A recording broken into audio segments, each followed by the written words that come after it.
আশকোনায় র্যাবের ব্যারাকে হামলার সন্দেহভাজন হিসেবে আটক হানিফ মৃধাকে 20 দিন আগে তুলে নিয়ে যাওয়া হয়। পরিবারের অভিযোগ, নির্যাতনেই মারা গেছে হানিফ।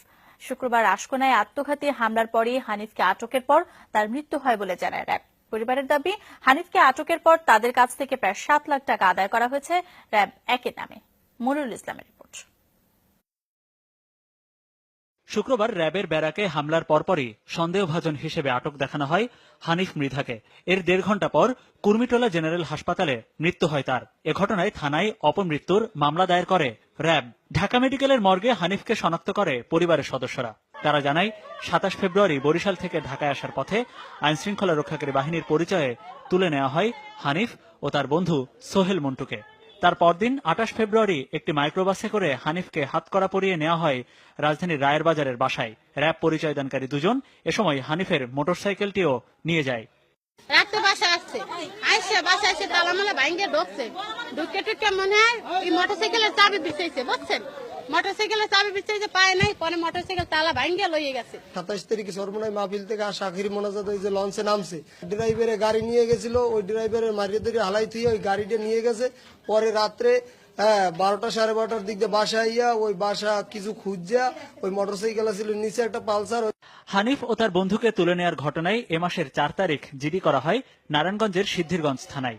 সবশেষ গেল বুধবার সকাল 10টার দিকে হানিফকে ফের রায়ের বাজারের বাসায় নেওয়া হয়। কালো রঙের র্যাব 1-এর একটি গাড়ি ও আগের সাদা মাইক্রোবাসে তাকে নেওয়া হয় বলে অভিযোগ পরিবারের। হুমকি ধমকি দিয়ে এ সময় নিয়ে যাওয়া হয় প্রায় 7 লাখ টাকার 2টি চেক।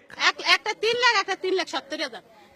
চেক বই দুটো নিয়েছে, নিয়ে আমার মোবাইল নাম্বার নিয়েছে। আমার দেওয়ার কয় কি আমার স্বামী কয় তো বাচ্চাটা একটু কোলে লাভ, বাচ্চাটা কোলে দিয়েছে, একটু কোলে জড়াই ধরে কান্দে লাড়ি রান্ত নিচে কোলে।